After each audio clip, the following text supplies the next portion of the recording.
बेकारे हो अरे दिलवा टूटा ले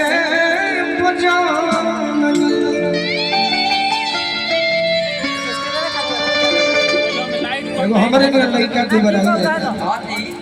गाँव भर के लड़का पूछले सब पड़ोसिया दिलिया का हो यूट्यूब में मोट लागे तरी देखिले तो कम उम्र के बुझा तरी उम्र तो कमे बा अरे का हाल ठीक बा तब एक दिन बतौनी गाना में कि न भूखी बा अरे न प्यास बा बस रोवे झर झर झर झर अरे देख ले गोरे गोरे गाल बन हो कि देख ले गोरे गोरे गाल बन हो अमाल खाती बबुआ पे हाल बन हो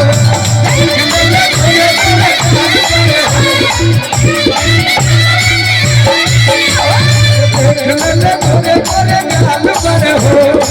अमाल खाती बबुआ पे हाल बन हो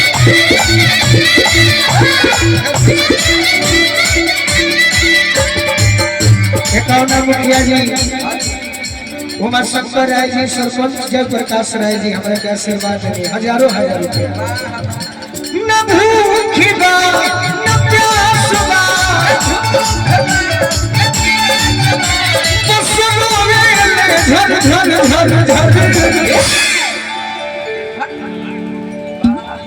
देख ले गोरे गोरे गाल बर हो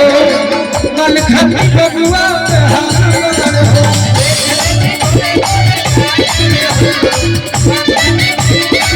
अरे देख ले गोरे गोरे गाल बर हो मल खती बबुआ पे हाल बर हो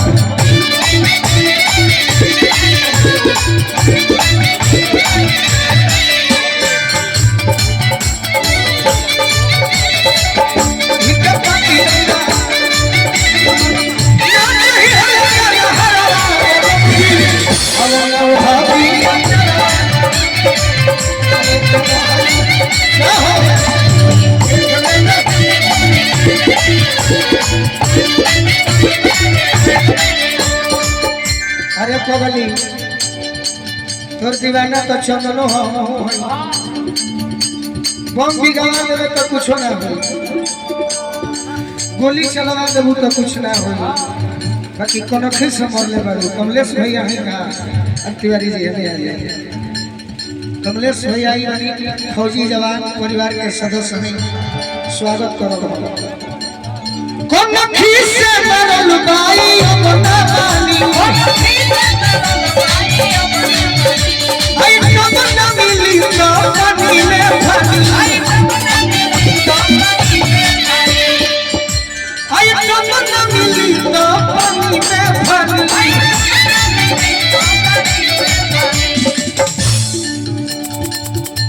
आज सुंघिल ले चूड़ा के बाल बड़ हो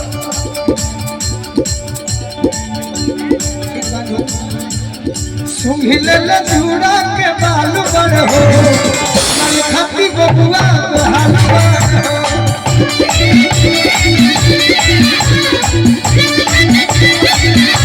देख ले गोरे गोरे प्यार बड़ हो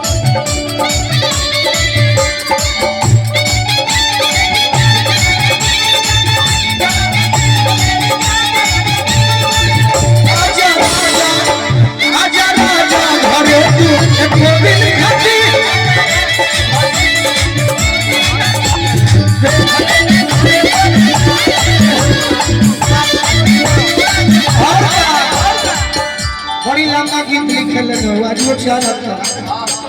क्यों करे के छाप दे लगे अब है जमाना में कौन का बच्चा रंग लिखा लगा क्यों क्या करे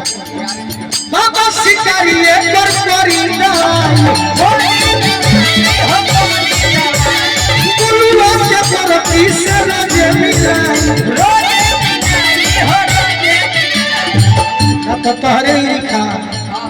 ध्यान कई खोहे देवाल बड़ हो ध्यान कई खोहे देवाल बड़